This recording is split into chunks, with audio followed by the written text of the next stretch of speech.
What is going on, guys? Welcome back to the channel. My name's Rob, and we're gonna start installing some of the turbo kit on the GR86. The reason why I say some is because there's a couple other things that I want to do to the motor before I put the kit in, so I don't have to remove the kit and then install it again. But the intercooler is what we're going to focus on today, as you can tell by the thumbnail. Reason why I'm starting with the intercooler, one, because it's kind of simple. I can still drive the car just fine with it on. But I need to find out to make sure that the brackets, the chassis mounted brackets that hold the splitter, don't interfere with the new intercooler. And then the piping coming off the intercooler, you know, again, don't run into the bracket or the hardware to hold it. So that's one thing I'm curious to know. Second is the oil cooler. Now this is a color fittings oil cooler with the Jackson Racing oil shroud, and I don't think it's gonna fit with the shroud. So there's another issue we gotta try to figure out, solve. Other than that, I really don't see any other problems. Now, where I'm running the actual oil cooler lines to the cooler from the oil filter, the housing, I believe the intercooler piping's coming out of there. There's really not a lot of information about this kit. If you're new to the channel, it's the P&L Turbo kit. So that's what we're gonna find out today, to make sure that, hey, if we do got any roadblocks or any issues, let's address them now before I really start taking this thing apart, mounting everything, and it's like, oh, you can't connect the intercooler or the piping, and now your car's turbocharged, you really can't drive it, stuff like that. So let's get into the install. First things we're gonna do is just remove the bumper. I don't make any of these screws that hold the bumper tight, just to make it easy for me to remove it if I have to.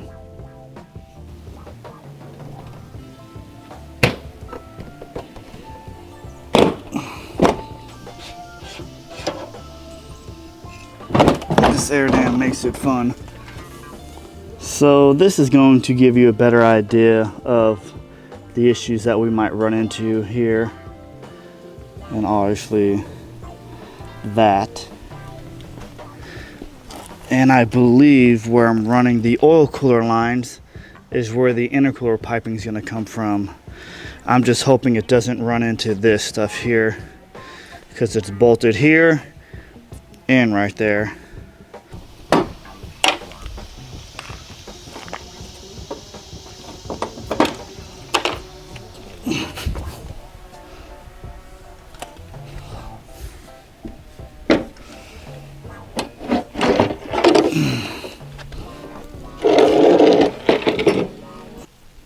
All right, as I was looking, we gotta remove those two bolts there that hold the bottom of the bumper beam. Let me see if I can zoom in. Those two, and there's two on top. You just really can't get to them because of the headlights in the way.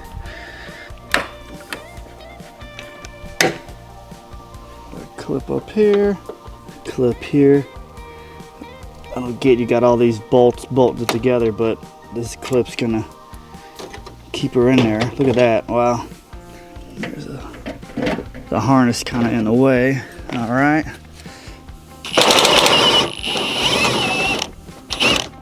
Oh yeah, plenty of room. And we gotta just loosen up that bolt there. It's a 13 mil. We also have to remove this bracket.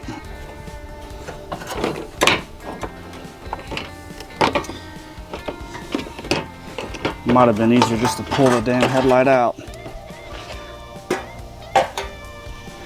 Just goes to show you the size comparison here. I'm going to weigh them. All right, hopefully you can see that. If not, I'm going to tell you how much it weighs anyway.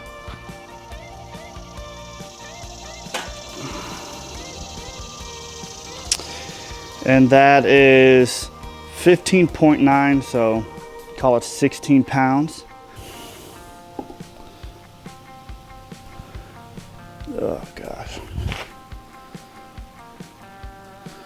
That looks like it's bouncing between 8 and 9 pounds, so let's just call it 9 pounds. And we are sitting right at 22.5 pounds, plus the 9 from the bar, are 8 or 9 pounds. So we can call it 30, 31 pounds we're adding to the front end. Actually, no, because, gosh, what was this thing, 16? So we're removing 16 pounds, we're adding 31. So call that roughly 15 pounds to the front.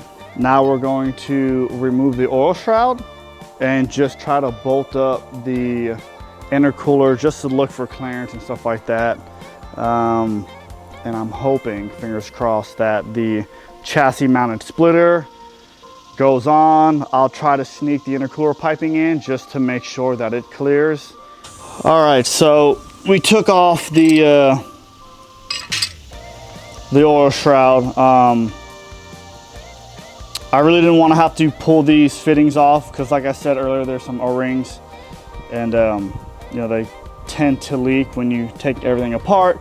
But as you can see where these oil cooler lines go up through here and out of here, I believe that's where the intercooler piping is going to come and go. So I'm just going to unbolt all this, take it out.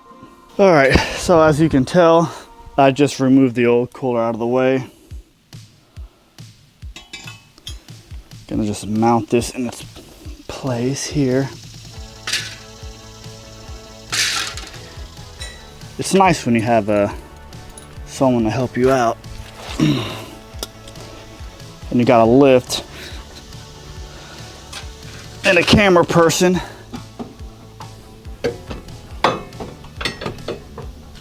But, you know, I'm gonna call this YouTube channel Phelps Driveway. You can't hit what you don't see. It's hard to see this upper bolt. Ah, I see. All right, well, these headlights gotta come out. All right, so learn from me. There is I don't know if this thing will focus, but there's a little clip right here where my finger is, where you can slide the actual bumper, the beam brace on, and hopefully everything lines up. I've been kind of doing it, I guess the wrong way, but man, pull the headlight out. If you're doing this, just pull the headlight out. It's literally one harness. I was just being lazy. Plus I know we're gonna have to make some room for this intercooler piping. This frees it all up, gives you a better idea of what's going on. All right, so here's a better shot. You see this clip here? I'm gonna bend that down so it fits in here better, because this is what was kind of throwing some things off. Very easy to bend. Now hopefully, if I'm correct, that just goes there. Oh, I want to say it looks like everything lines up. I'm gonna have to move some things around.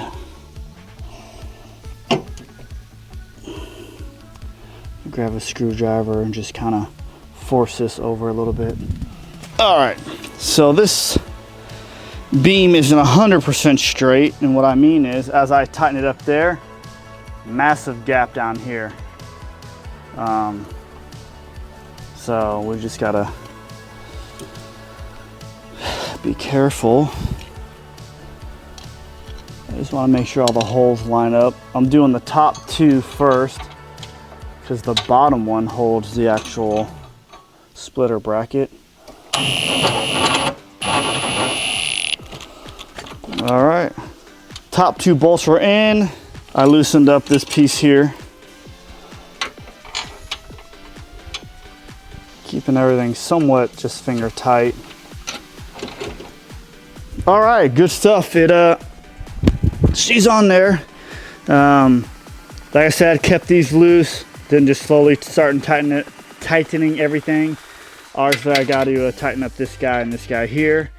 One issue, and I would still say this is pretty secure still, once it's tight. We are missing this hardware, and I'll show you. Hopefully, I got the camera in the right angle. So this bolt used to go through the beam, and now it's just a little low. For the most part, I would say this is an easy fix. Weld something underneath here or loop something over, and then you got this secure. I think once everything is tight, it's still pretty good. Obviously, I'm going to be adding a bigger splitter, so I'll probably tap or drill, weld some fittings, and run some splitter rods, and then probably do something with this. But so far so good. We're going to mount the intercooler and run the pipe just to see if it clears here and how it looks in here, and then I'll figure something out with this oil cooler. Now the kit, I'm hoping, comes with all the hardware. Small little baggie of nuts and bolts, oil supply. There's a spring in here, and obviously the 4 bolts that hold the intercooler on. One issue, I just realized that intake is going to hit the upper intercooler pipe here. So I'm gonna loosen up the intake. All right, now that we got that out of the way, again, I gotta get a screwdriver in here and gonna bend this over. I think this tab or whatever, one of them slightly, I don't know if it's bent or just. Intercooler's on, fitment is okay, I guess. I'll show you what I mean. We might have some issues. I had to drill out, make the holes a little bit bigger, so I'm gonna probably go get some washers. This intercooler piping is almost touching this. I mean, yeah, I could move it up a little bit, but when I move that up, we get close to here. I mean, this thing moves a lot. It's not really tight, but you can tell I had to drill that out a little bit because I tried to bend it and this doesn't move. It just bends this, so I had to drill it out. No big deals. I'll just put some washers and stuff, and once the intercooler, all the pipes are on, we should be good. It shouldn't be moving much. I hate how close it is to here. The son told me to move this into the garage, so we did. All right, we're looking good there. The Killer Bee catch cans are doing their job because there's no oil in this throttle body. That's there. Ooh, she's tight. Well, we have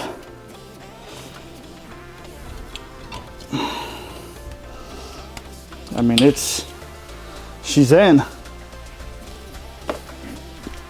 Eventually, you know, all this will be tight. Put the clamps on it. It clears the splitter, the bracket. It barely clears it, but it clears. So we're under the AC line here.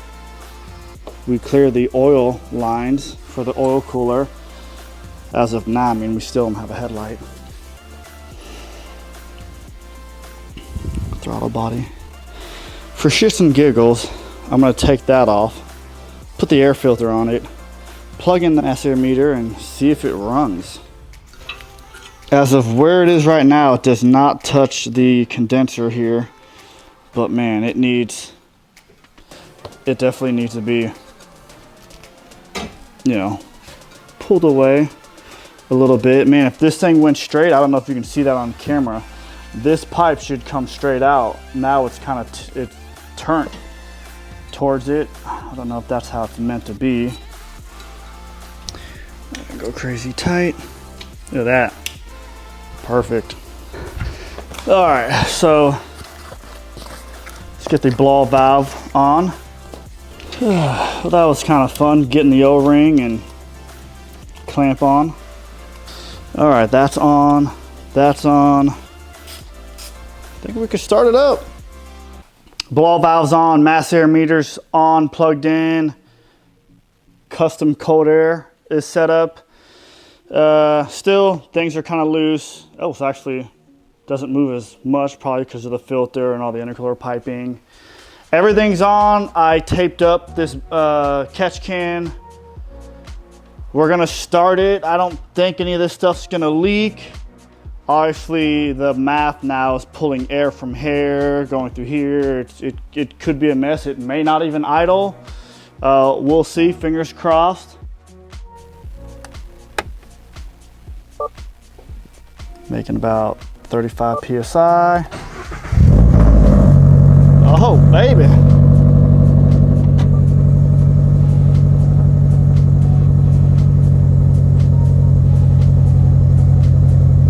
We got all types of check engine lights is saying. Probably because the headlights are disconnected. SRH, whatever that means. I don't know if you can hear me, but she's alive. All right, now, since it starts, it runs. We want to make sure the splitter fits. Oh yeah, she fits. Well, took a quick lunch break, and so far so good. Splitter fits. I'm gonna take everything back apart, put the oil cooler on it, headlights, front bumper, and take it for a drive. Hopefully there's no issues with routing the oil lines. It looks like there's enough room back there, and yeah, just make sure everything's good. Put the hose clamps on. I really want to tape up which will be the cooler side after the intercooler, all that and that reflective, that gold tape, just to you know, we don't want to absorb all that heat, especially as, you know, eventually we're gonna go with a bigger hood vent, get all that hot air out of there, and we just don't want the heat soak. So probably do that at a later time. That's really it. I'm not gonna record me pulling it all apart. I'll start recording once I'm putting it all back together, the bumper, the headlights, and once it cools down, we'll go take it for a drive. Got some bad news as of right now anyway. The oil cooler, the fittings here, because the intercooler is so thick, they hit, and I'm not able to run the oil cooler behind the intercooler. Not at that height. It might fit if I can lower it some more. I'm just calling it quits right now to kind of figure out how I'm gonna do this. All right, so kind of day two. A little, I don't know, kind of bummed out, which I kind of knew it was a possibility to not have the oil cooler fit. But I wanted to kind of see what my options were. So we put the bumper on. I removed the, I don't know, the factory ducting for the OEM bumper.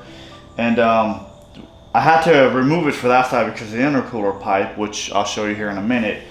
But when I removed it on this side, and because the way they build their kit where the intercooler pipe comes on top, and there's so much room down here. So let me, I have the light on, let me show you where I'm gonna mount the oil cooler. Hopefully you can see that, but boom, right there. That's where I'm gonna put the oil cooler. So, I'm hoping you guys can see everything. You can clearly see there's enough opening here in this grill to where I can mount the oil cooler, probably something like this. Right now I'd have to build some kind of shroud or ducting to force the air to go through the oil cooler. So not a big deal. All I gotta do is really get longer lines. What's neat about this thing here, as air comes around the bumper, it goes through and it exits on this end. But if you were to pull this bumper off, they have some kind of, I don't even know what you want to call it, vents and stuff inside of the bumper here, that some of that air can flow into behind the bumper and some out of it. What I'm hoping is that I can run the oil cooler here. Right, we got a lot of that high pressure building up on top of the splitter. We're gonna, try to scoop it, duct it through, make a shroud so the air has to go through the oil cooler. And what's neat is that it might exit back here behind the bumper. It's really hard to see because the bumper's on, and I don't want to make this video forever long, but air's going through and exiting, same thing. Air will go through and I believe will exit on this end. My plan is to run fender vents, which air would flow through around the wheel well and should exit, I'm imagining. So that's kind of the plan. Everything fits nicely, I would say. I don't know if this was an option, but man, I would love to have my tow hook be remounted. I can probably drill or weld something to attach that. So far so good. Just gonna get longer oil lines, kind of make my own bracket, kind of like I might put a picture somewhere here of the Greddy. I believe it's Greddy. Greddy makes an oil cooler that sits here and has a scoop. Obviously I already have everything, so I'm not gonna rebuy it unless I truly have to. But I'm pretty sure we can make something with that color fittings oil cooler.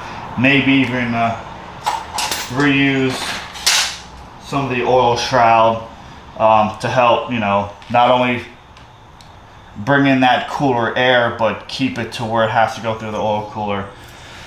All right, that's it. I'm done for this video. Thank you guys so much for watching. I hope this kind of helps you out if you are thinking about going with the P&L turbo kit and you want to run a race bred splitter. When it's all said and done, I'm gonna do a full, the good, the bad, and the ugly about the kit, why I went with the kit, my experience, install power numbers, fitment, just everything. I think this kit is really neat, and in a future video we'll go over all of that. Anyway, thanks for watching. We'll see you in the next one.